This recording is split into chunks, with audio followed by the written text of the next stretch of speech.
Between Mini. Hello, everyone. Let's review the latest developments of Russia and Ukraine as of the evening of July 3rd. This is my third video for today. I hope you all watch all the videos. We have many developments. Russian advance in the direction of Kursk. Russian control over one of the areas in Kharkiv. Russian control over one of the areas in eastern Pokrovsk. And of course, continuous Russian advance in Zaporizhzhia. Follow the details in this video, and we start directly with what happened in Kursk, where the Russian forces deployed in this region were able to advance, gain control, and reach the borders again.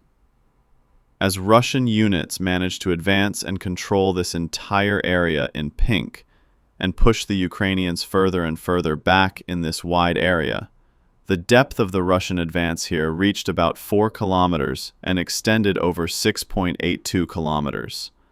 The presence of Ukrainian forces in this area was confined to these two yellow areas.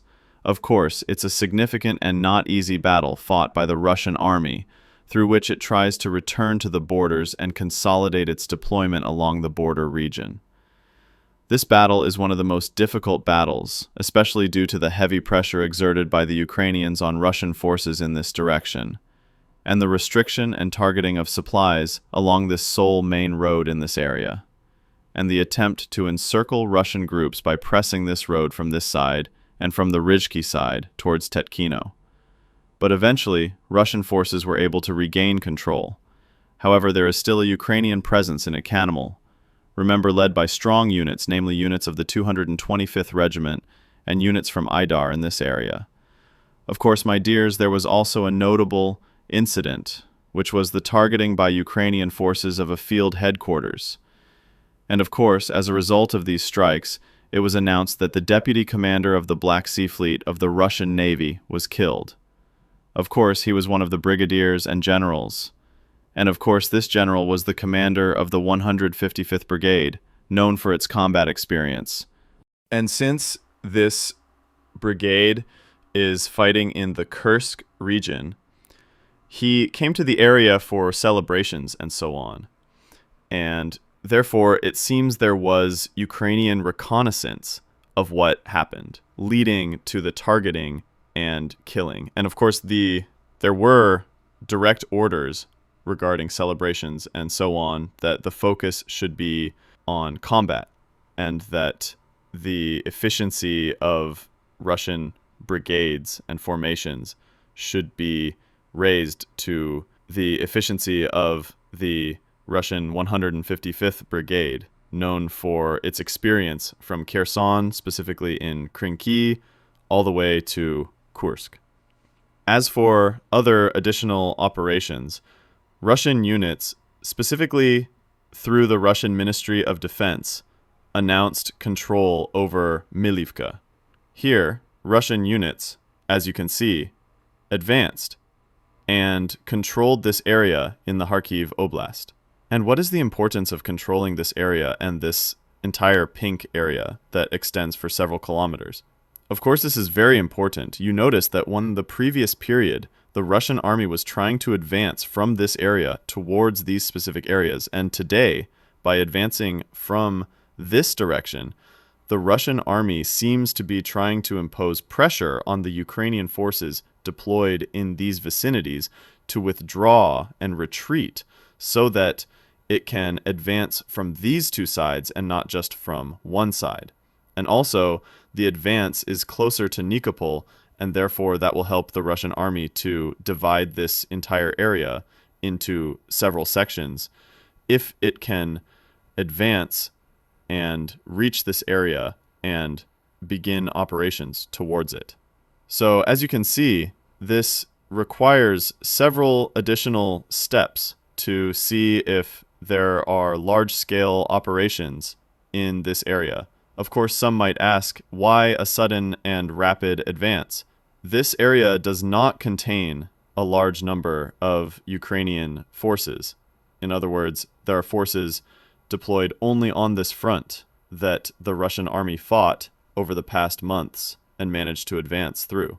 And of course, there are forces that are moved when necessary, and no army can cover all areas, whether Russian or Ukrainian.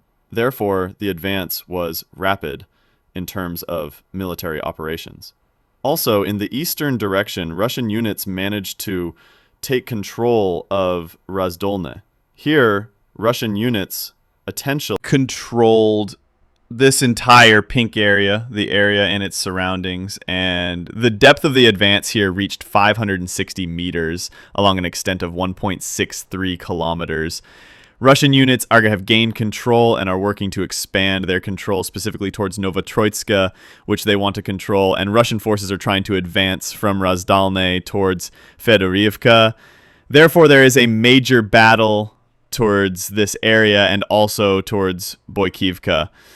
Consequently, there are 3 areas that the Russian army seeks to control and advance towards north of Pokrovsk in this area, as we have talked about for a long time. So we have to wait and see how things will unfold as the confrontation continues between the Russians and Ukrainians in the direction of Novomikhaivka in this area and along this entire stretch as well. Russian units are trying to advance from their positions in Shevchenkove in these directions, while clashes also continue heavily in Nova Ukrainka after Russian units entered it days ago. As for military operations in the direction of how will the treatment change? Will the treatment appointments change? What are the new opportunities for recovery, and what are the new opportunities for recovery from this disease? How can his health improve? Will the disease develop? How will his treatment change? Will his treatment change? And what are the new opportunities for recovery? Zaporizhzhia, Russian forces continue to constantly advance inside Kamyanska. Here, Russian forces achieved this significant advance. Of course, you notice that in this area, the Russian army controlled this pink area. This advance is about 1 kilometer deep and extends for about 1.5 kilometers or slightly less. Russian forces are trying, as you can see, to pressure Ukrainian forces and gain full control over this area. And if they manage to control it, Russian forces will have the full opportunity to have a resistance area that serves as a supply point to the rest of the areas and towards the city of Zaporizhzhia located here. Therefore, there is continuous anticipation of the military operations conducted by the Russian army in this direction, and concurrently with all that, clashes continue and extend from southern Donetsk towards the area here in Zaporizhzhia to Orikhiv. Therefore, we have to wait. As for the battles towards Chasiv Yar, as you noticed in the video earlier, the Russian army continues its advance operations. Today, we can say we are witnessing an accelerated operation by the Russian army in the areas surrounding Chasiv Yar. As you can see, these blue areas remain to declare full control over Chasiv Yar, but the Russian army is trying as much as possible to advance towards the Klishchiivka and the forward areas close to the city of Kostiantynivka. So, will it succeed in approaching the city of Kostiantynivka from this direction and pressing it? Of course, these are open questions that time will answer. Also, throughout all this, the Russian Ministry of Defense continues to target a large number of Ukrainian vehicles towards Russian territory. That was all for the evening hours. I reiterate my request for you to review all the videos I presented today. Always make sure to activate the bell icon on the channel to receive all information, and always check the channel if there are other videos. Of course, thank you always for your precious time, and goodbye in another video.